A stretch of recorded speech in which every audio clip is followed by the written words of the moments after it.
নোয়াখালীর হাতিয়ায় মানবেতর জীবনযাপন করছেন মানসিক ভারসাম্যহীন এক মা ও তার শারীরিক প্রতিবন্ধী ছেলে।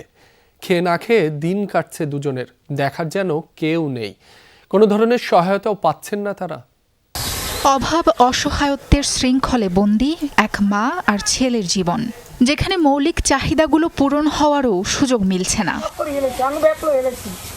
জন্ম থেকেই শারীরিক ও মানসিক প্রতিবন্ধী মমিন উদ্দিন জন্মের আগেই বাবাকে হারিয়েছেন। পরিবার বলতে আছে শুধু মা। স্বামী হারানোর শোক আর অসুস্থ সন্তান সামাল দিতে মানসিক ভারসাম্য হারিয়েছেন মা মিনারা বেগম। স্বজন বলতে শুধু মমিনের এক খালা। বাড়ি বাড়ি কাজ করে মাঝে মধ্যে মা ছেলেকে খাবার দিয়ে যান তিনি।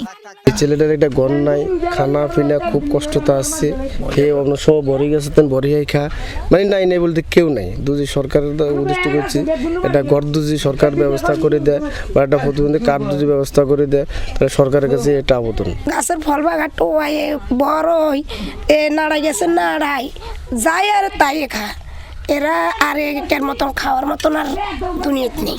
অনাহারে আছে, না খেয়ে আছে, কিন্তু সরকারের কাছে আকুল আবেদন যে প্রকৃত প্রতিবন্ধী যারা কার্ড পাওয়ার এদের মতো ব্যক্তিকে দেখে খুঁজে খুঁজে কার্ড দেওয়া উচিত। সম্পদ বলতে পুকুর এবং কুঁড়েঘর মিলে এই 4% জমি, ঘরের চাল বেড়া সবই ভেঙে পড়ার উপক্রম। এত বছরেও কোনো ধরনের ভাতা বরাদ্দ হয়নি দুজনের নামে। সরকারি বেসরকারি সব ধরনের সহায়তা থেকে বঞ্চিত তারা। বছর কয়েক আগে রেড ক্রিসেন্টের ঘর বরাদ্দের তালিকায় নাম উঠলেও তা অন্য কারো নামে চলে গেছে। খালা আছে মাঠে কর্ম করি, যদি দিন আনি দিন গা যা আনে ও বনিরে ছাড়িয়া ও বনুতরে ছাড়িয়া দিতেছে। তাদের গায়ে একটা কম্বল যেন কেউ দিবে এরকম কোনো লোক নেই, কিন্তু এই অনেক কম্বল আসে আমাদের দেশে, কিন্তু এই লোকগুলা পায় না। রেড ক্রস যখন ঘর দিছিল অল হাতিয়াতে, ওদের কিন্তু নাম দেওয়া হয়েছিল। ওদের ঘরটা আরেক জায়গায় চলে গেছে। কেন চলে গেছে, কি কারণে চলে গেছে?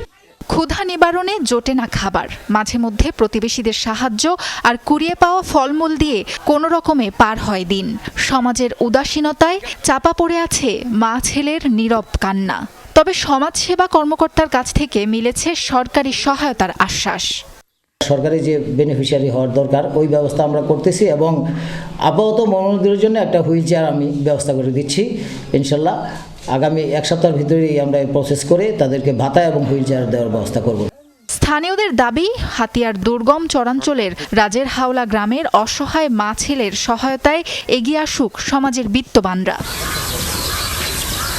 সাবরিনা লিজা, যমুনা নিউজ।